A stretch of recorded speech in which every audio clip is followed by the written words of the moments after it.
Clairement aujourd'hui, ni les usagers, ni les cheminots, ni la nation n'a quelque chose à attendre de bon si ce rapport était appliqué à la règle. Donc le passage d'ordonnance, la forme sur laquelle il va être appliqué ou discuté, etc., c'est pas ça. Nous, on est bien sur le fond, on est bien sur le maintien et le développement aujourd'hui du ferroviaire. Écologiquement, c'est indispensable. Économiquement, c'est économiquement viable.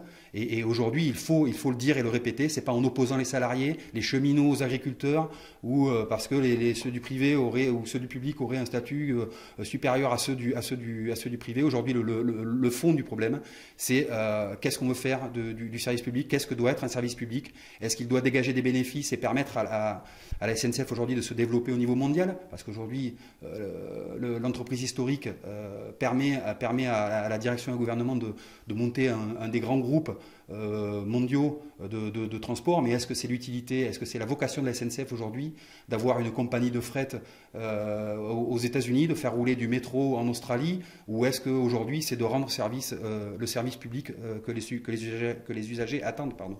Voilà. Je reviens encore une fois sur ces petites lignes quand Édouard Philippe précise qu'il est hors de question de décider depuis Paris de la fermeture de ces 9000 km là, de lignes secondaires. On entend que ça ne va pas toucher pour vous. C'est pas le sens de ces propos. Non, clairement, enfin, le désengagement va continuer.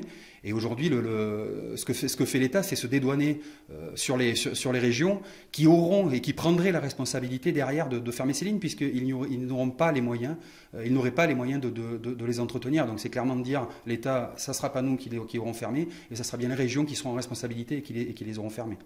Donc le danger demeure sur ces lignes-là. Ah, le danger demeure et n'a jamais été aussi grand. Et c'est pour ça, du coup, parce qu'il y a besoin de débats avec les usagers, avec les associations environnementales, avec les élus politiques, qu'on se mette tous ensemble pour décider de ce qu'on veut faire et de ce que doit être un service public. Et un service public n'a pas vocation à dégager des bénéfices, il n'a pas non plus vocation à être un trou financier, mais je ne pense pas que la SNCF soit un trou financier.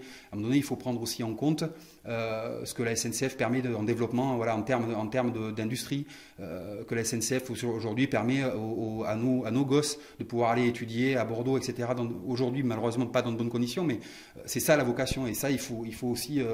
je ne l'ai pas entendu parler de ce que rapporte, par contre, à un département comme le nôtre, le véritable maillage d'un service public ferroviaire.